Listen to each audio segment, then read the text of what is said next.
This is the Detroit Sports Podcast Network.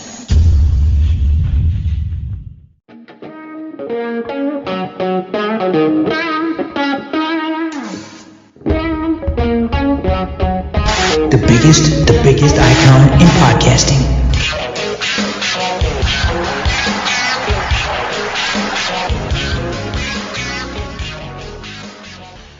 Welcome in, everybody, to this week's edition of Doc and Jock. I am the Doc, John McEnroe. Joining me, as always, Adam, the Jock Strozinski. It was real good seeing you this past weekend, cuz what's good? It was nice, man. You were masked up, which, look, I think is a little bit weird, but you didn't get your second shot. You now have your second shot. How are you feeling? I meant to actually check in on you the other day after you got it, so you sound like you're doing good. Well, first of all, I got it just 12 hours ago, so we're just into it. So far, so good. My arm feels like someone's stabbing it with a knife like 50 times, but so far, so good. No tiredness, no drowsiness, no headaches, no fever. So it looks like I might avoid the major drama, but who knows? I could wake up tomorrow and feel like I got hit by a ton of bricks. So, yeah, it is weird because, look, I look at it like this from the perspective of I'm a healthcare professional. When people ask me, why are you the only person wearing a mask? I'm a healthcare professional and I work in sports. So I come in contact with people, and getting COVID would be an absolute nightmare, not only because of the fact I love covering sports and that would derail a couple weeks of work, but at the same time, I would really feel guilty if I got COVID, having fun, living it up, and then passed it to one of my clients, who I do have a couple elderly clients. I would feel really, really bad. So I looked at it like, out of the abundance of caution, I kept it very, very safe. And look, to be honest, you don't know what germs people are going with these days now and again. So I just kept the policy of outdoors, no mask, indoors, mask. And if you're around family, kept it a little bit more liberal. But I truly believe that not just for COVID, but for colds and germs, I operated like a smooth machine. I barely had a sniffle. You've seen how hard I've gone the last year, barely a sniffle. And I attribute it to the fact that I mask up in public. Mm-hmm. And I am a healthy, well-oiled machine, and I'm thankful for that. I just don't even want to chance it, just by the very nature of, and then too, every time you feel comfortable, you hear Hideki Matsuyama gets COVID, you hear a couple golfers get COVID, and you're like, what the hell? These guys are outside all the time. How the hell are they getting COVID? So this is what I'll say, because I'll agree with you 100%. When I went back to working at the gym and we had to wear masks, when I first started working there, I was sick all the time. There was a point where 2 years ago, I had a cold that basically kicked my butt for over 10 days. Like, it was brutal. And there was like there was a stretch there where I think it was about a week long where I just felt like I wanted to die every day. Couldn't breathe, felt hot, felt sweaty all the damn time, felt like I wanted to throw up. It was awful. It was absolutely brutal. And then we had to start wearing masks, and as people kind of started to come back to the gym, I wasn't sick at all. And I felt great. So I think there is a little bit to that. Wearing the mask, some of the germs that you're not exposed to as much or that you're not breathing in. So I agree with you 100%. And plus, I get it. I totally get it. And plus, part of me is a little bit of an ass to be like, yeah, I'm the only one wearing it, baby. Come look at me in my mask. You know what I mean? I don't mind being a little bit different. You know what I mean? I'm a short you are guy. A little bit different. Exactly. And I embrace it. I don't mind it whatsoever. I think that once you embrace your difference and you just say, to come hell or high water, I'm going to live my life. And I see the benefits, and I like it. I like wearing the Old English D. It makes me feel good. It's not like I'm wearing something that's like promoting anything. It'd be funny if I said johnmcroom.com on a mask, but it's a sporty mask that I picked up at Comerica. So I feel like I want to keep wearing it. So I think it's funny too, because everyone looks at you cross-eyed like, okay, because then you get judged like, oh, you're not vaccinated, or what's your deal? But bottom line, indoors, I still, like, I am not comfortable now with the vaccine in my body, going to Ford Field with 65,000 breaths, sneezing, coughing, drinking, and being up high, like all that shit rises, shit, I'm going to be screwed. So I don't know. I might just still wear the mask, even though I don't, and I won't have to. I mean, it'll be interesting to kind of see how that all unfolds, right? As stadiums kind of start to reacclimate and invite everybody back in. Just got word this week that the NFL and the Detroit Lions are going to allow the stadium to be at full capacity. Tiger Stadium, I think, is still they're operating at full capacity. I don't think they actually sell out any games because we're going to talk about the Tigers here in a few minutes. But, when Little Caesars Arena reopens, you've got Pistons games, you got the Red Wing games going on. It's going to be interesting to kind of see what happens as we kind of ease back into this normalcy and to see what happens with those COVID rates. Like if they go up, if they stay down, and kind of where we're at. I was listening to the radio station this morning on my way into work. And one of the local radio hosts, it wasn't a sports station, it was just a regular radio, was talking about how they aren't really associating or allowing people who haven't been vaccinated into their homes. So it's weird how certain people are taking these stances with this vaccine. So like you're vaccinated, I'm not. So me and you don't necessarily run into this conflict, right? But you still being vaccinated now, you're still going to wear your mask. I basically raw dog it. It's just like my sex life. I'm putting it anywhere that's dangerous. Why not? Let's just try and see what happens.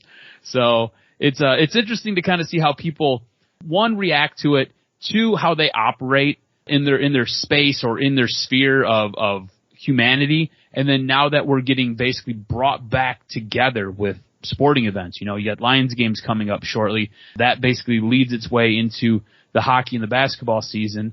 And right now we've got baseball going on where you can go to Tiger Stadium, to Comerica, and you can go and basically sit next to everybody, and anybody could possibly have COVID. So it'll be interesting to kind of see how it all works out in the long run. Yeah, absolutely. And I'm better. I'm more of a kind of person that wants to be cautious. Like I said, I work in a people business, and I just don't want to feel guilty that I've done something, like I said, it's not like I feel like you or anybody has it or I'm grossed out. It's just abundance of caution because of the fact that in the mental health field, I sometimes see 7, 8, 9 people all in the same day. Now it's about 50% of that with people staying home with telehealth. So I'm happy. And two, you guys are in close proximity to each other. Like you are closer than 6 feet, generally speaking. No. Now, ever since COVID, my chair is not up on a client. I backed up.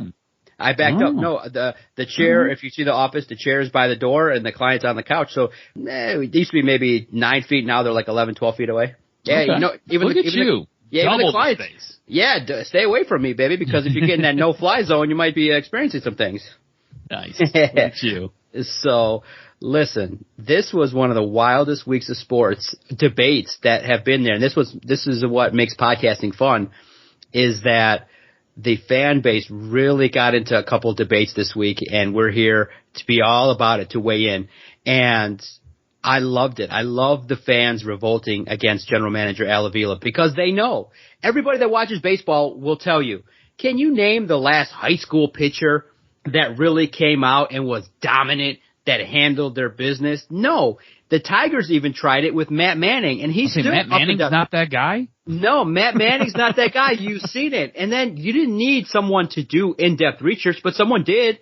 And it's been proven that high school pitchers typically don't make it. So then when something is teed up, I think the fans here in Detroit, they get livid when there's a need and a player that fills the need, and then you act like the smartest guy in the room by dropping bullshit stats like spin rate and shit like that, when by and large, factually speaking, a pitcher like Jackson Jobe is probably going to struggle to make it in the professional ranks.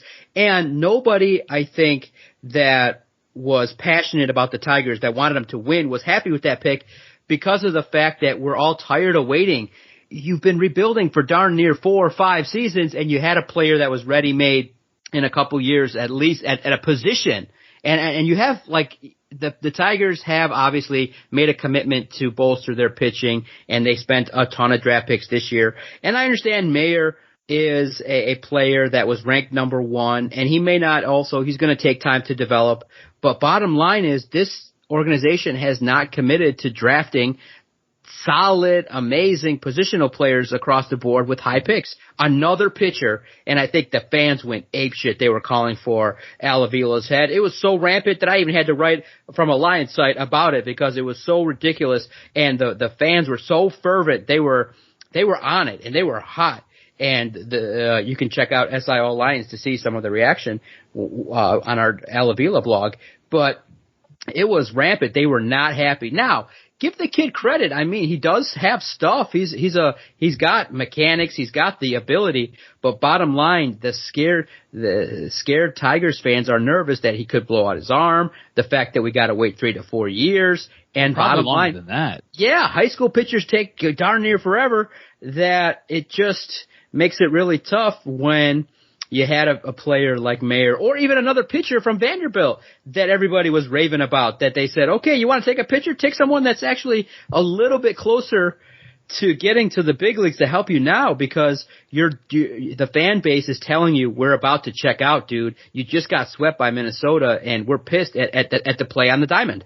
So, like, that was my big surprise out of all of this, right, was the fact that Kumar Rocker was there, and this is a stud pitcher out of Vanderbilt, same place where Justin Verlander came from, and you passed on him to go with the kid from high school. And like you said, it's one of those things where when you get selected straight out of high school, it takes forever for you to come up to the big leagues. It's one of those things where there's no quick way to the majors, you know. I'm looking right now for when Matt Manning was selected. He was drafted in the 2016 Major League Baseball draft. It's now 5 years later.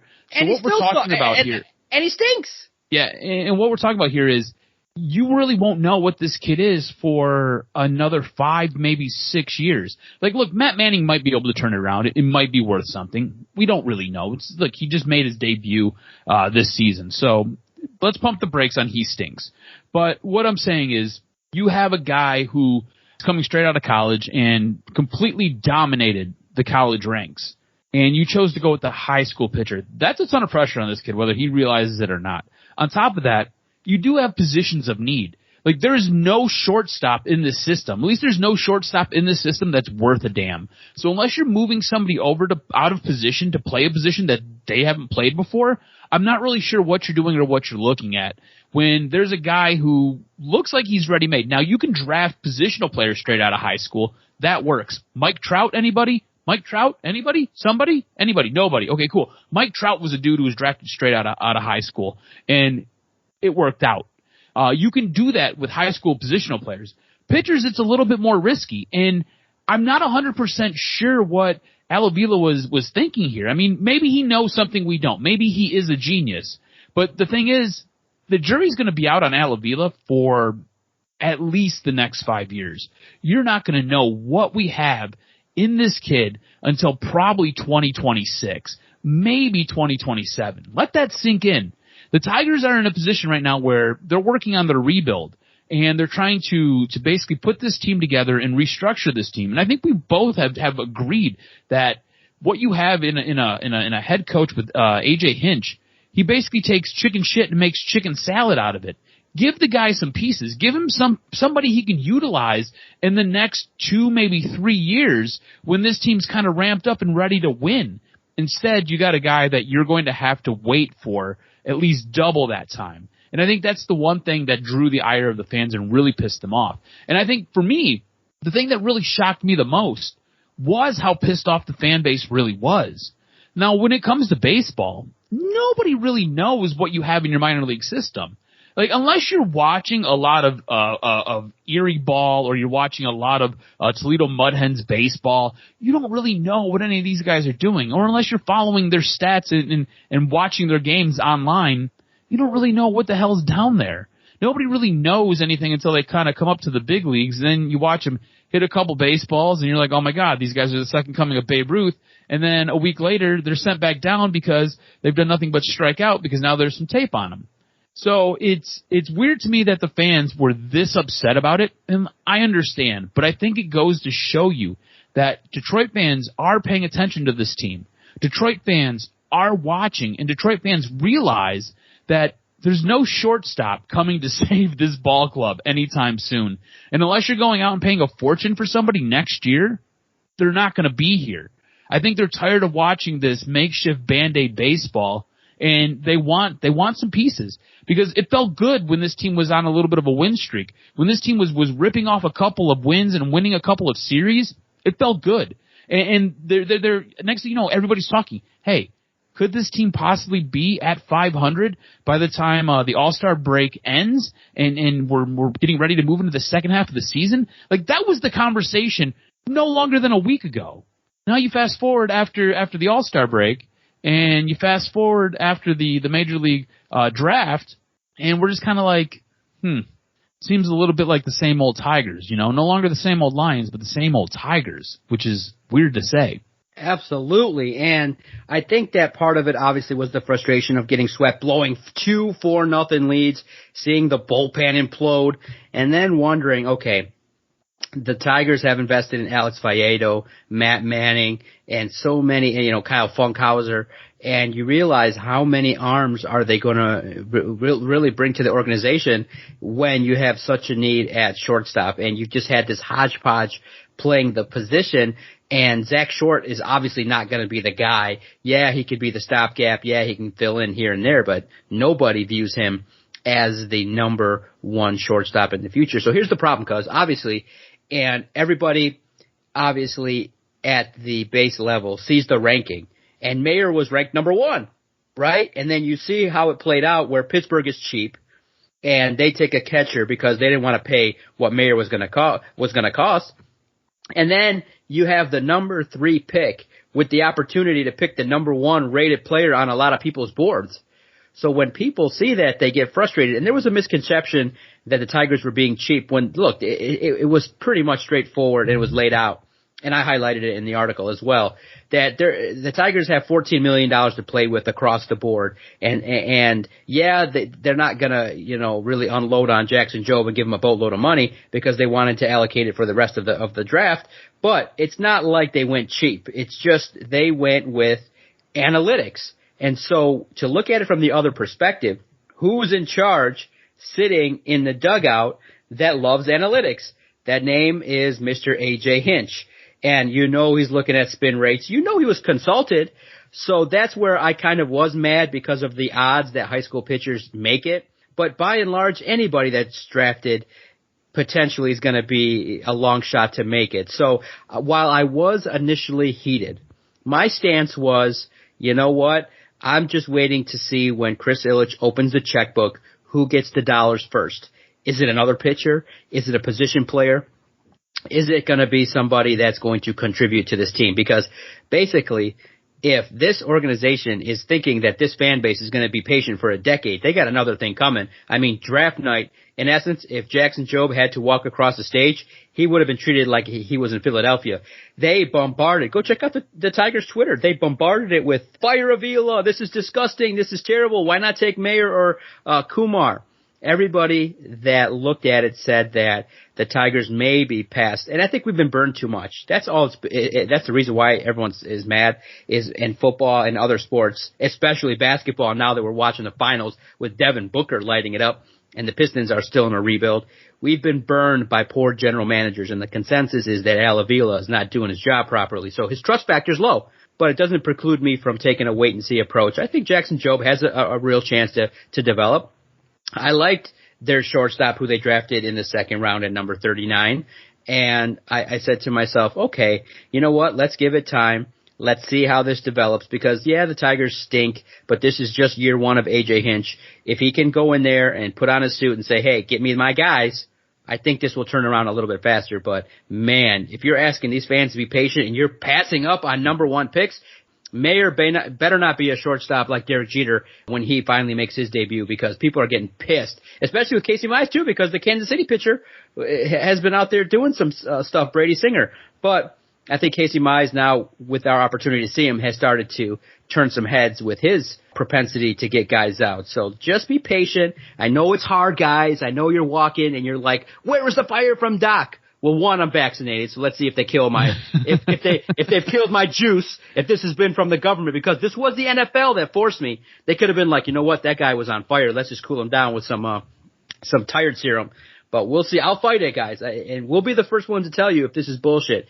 give it a chance. But yeah, I understand. I respect it. I loved it. I love seeing it. I love the fire of Detroit sports fans. And when you guys are reading baseball articles from a Detroit sports podcast site, I love it. I love it. And it's still going strong today. It's number 2 on the site. I mean, look, I think it's great that the fan base is this fired up and is paying this much attention. Yeah. How often can we say that this fan base pays that close of attention to much less the Lions or the Pistons or the Red Wings even, but to the Detroit Tigers, basically an organization, a fan base that has been left for dead. For them to get that fired up over a draft pick that you're not going to see for 5 or 6 years, that tells you that they're invested in this team, whether they're going to the game or not. And I think that's a huge sign for the Detroit Tigers, and they need to wake up. They need to start putting some pieces on this team and start winning, because like you said, this fan base isn't going to be around forever. Yeah, hell no, they're not going to be around forever. And like I said, dude, did you see what the Angels did? They drafted all pitchers. Yeah. All pitchers. I saw that, was like, what the hell? All 29 pitchers? of them. So the organization needs some pitchers. All right, at least you're not the Angels.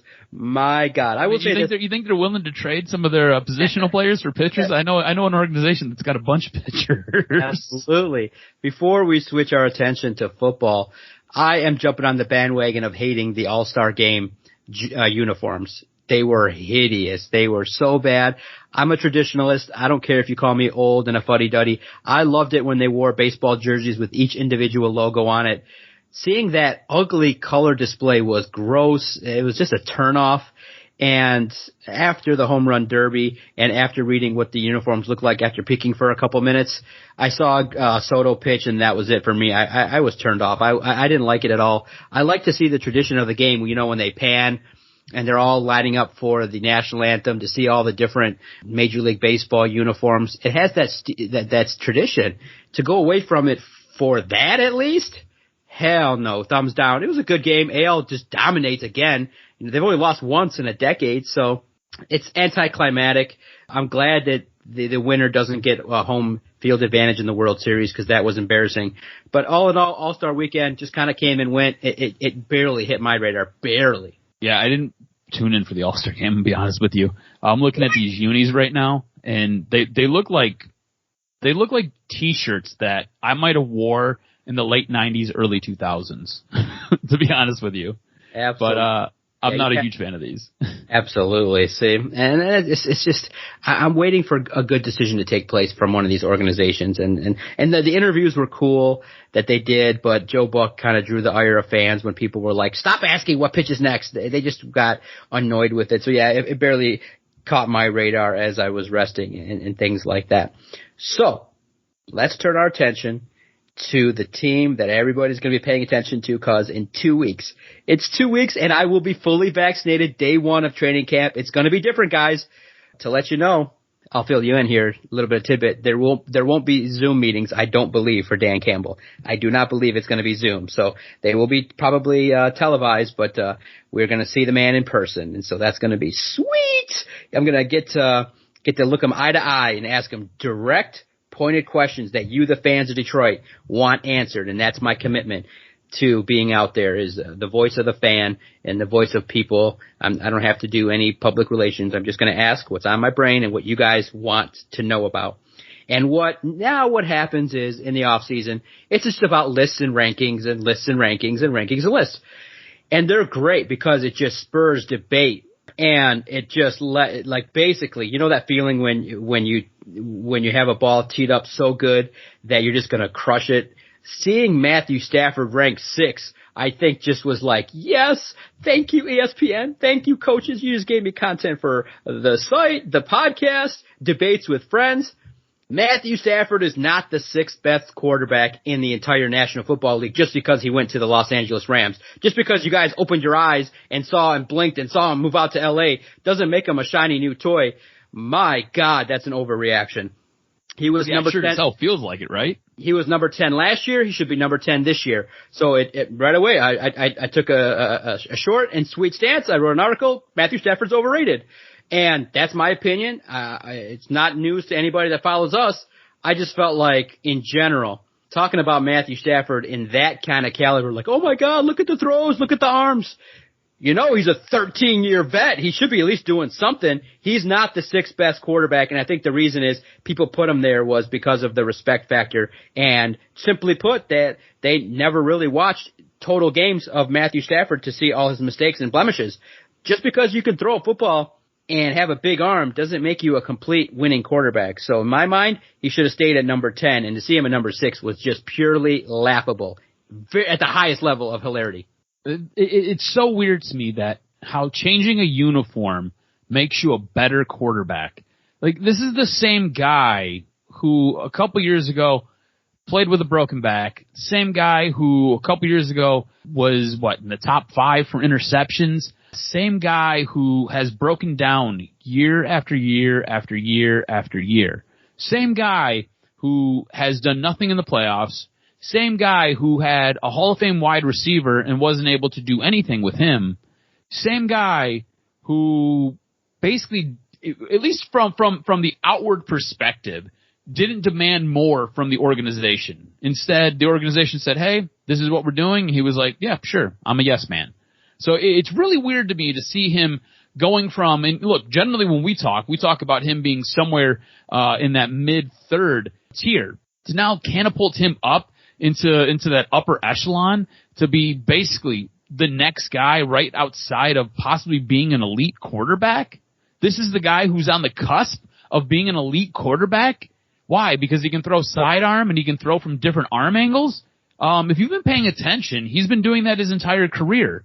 Also, when he does a lot of those things, he throws a lot of interceptions, and he costs his team games. And now look, I understand somebody's out there like, yeah, but he's one of the guys who has some of the most fourth quarter comebacks. Cool. You know what that also means? He's also the same guy who was leading your team and is part of the reason that you were down in the fourth quarter.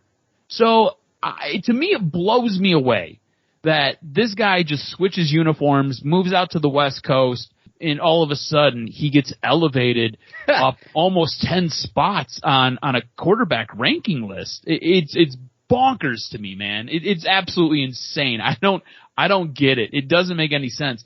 Some of the best audio that I've heard on this, there was I was scrolling through Twitter, and I love Dan Orlovsky. I think Dan Orlovsky's great. It's no surprise to anybody who follows the Lions that Dan Orlovsky loves the Lions, and it's also no surprise to anybody who follows Matt Stafford that Dan Orlovsky has a bit of a crush on Matt Stafford. And that's cool. Like, that was your dude who you basically watched game film with and who you basically prepared for games with. You spent a lot of time in the same place together.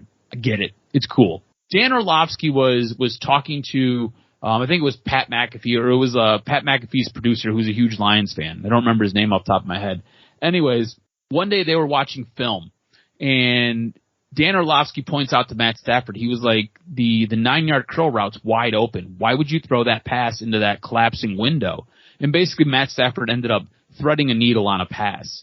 And what Matt Stafford said to him was, you can take that 9-yard pass because you can make that. I can make that too. But you can't make that pass that I just made. Great, bro, but that pass that you just made, time and time again, usually costs this team an interception, and you turn the ball over.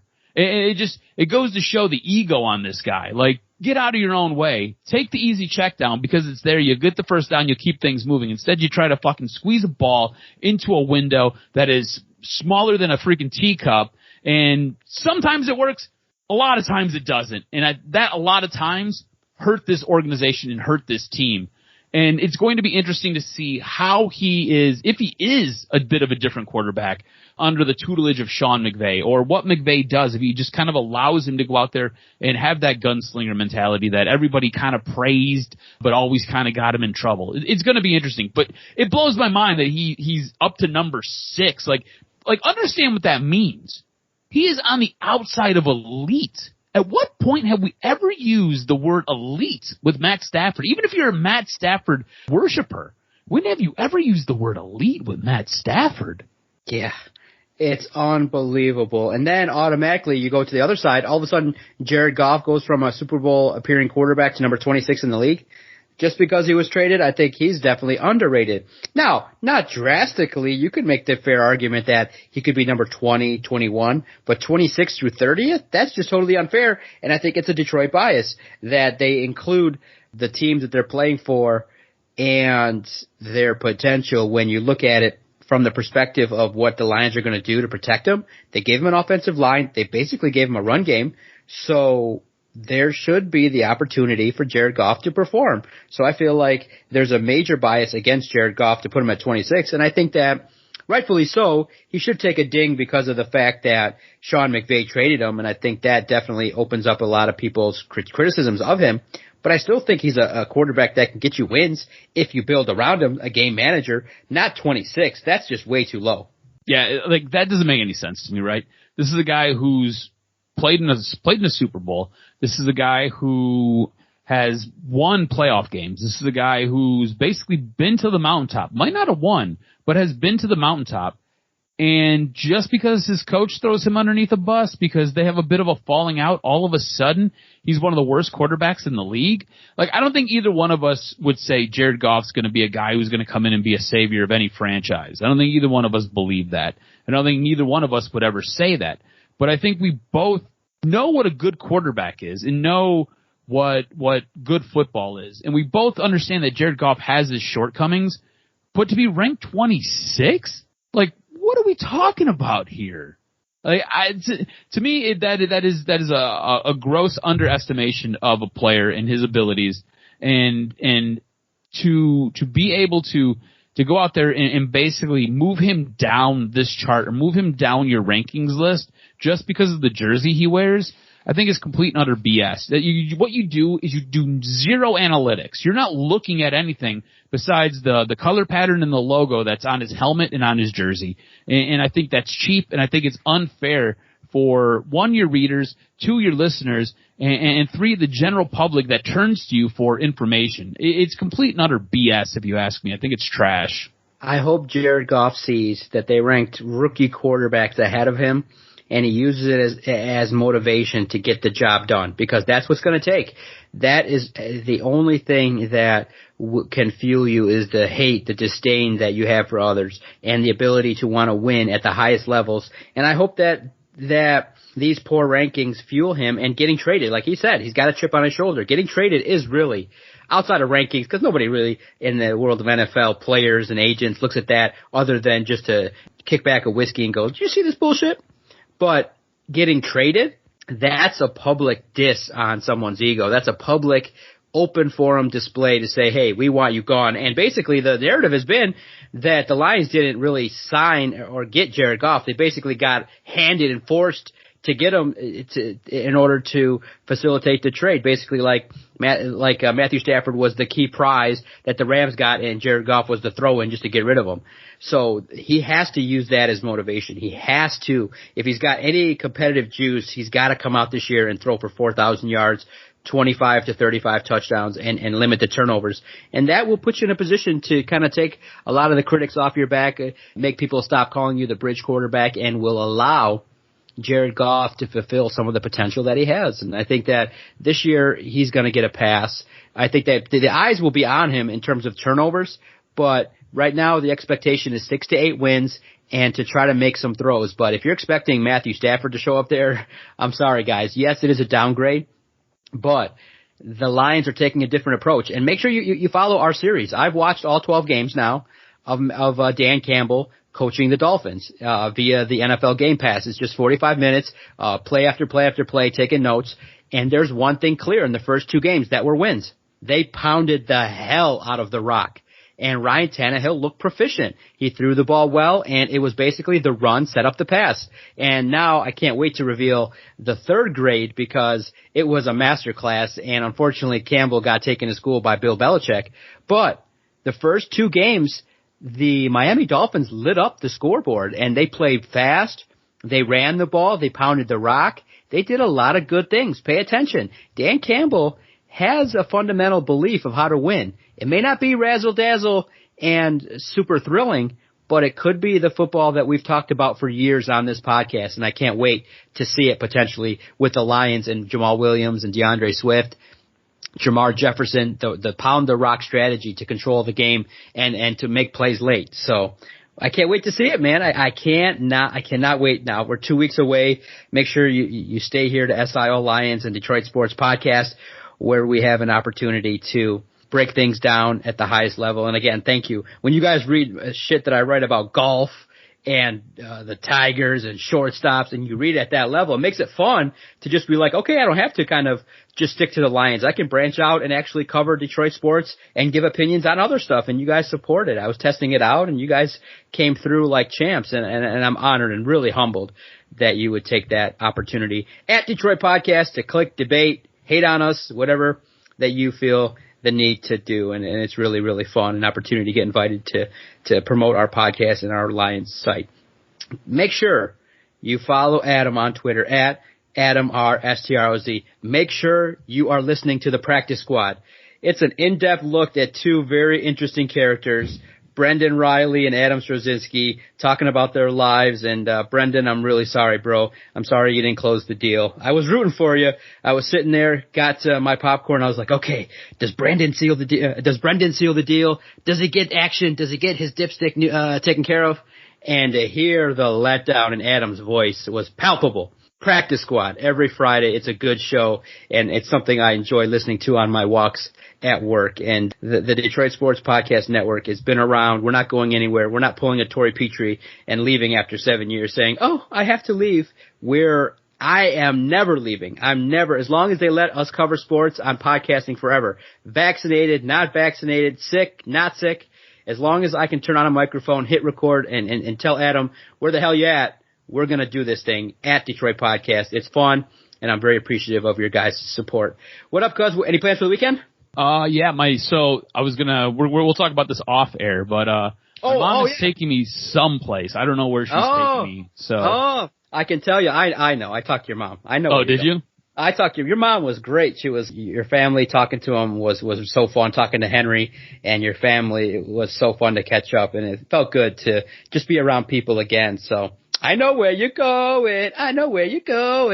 It's going to be a good time for you. It's just a surprise, huh? You don't know. Good. I have no idea. I'll be honest with you. Deb's called me this morning, and I wanted to fight her over the phone before I walked into work. So hopefully it's a good time, because it's already starting off to be a little bit annoying. Oh, yeah, I'm flexible. Just message, and we'll plan everything that we need to. Talk soon, cuz, for the latest edition of Doc and Jock.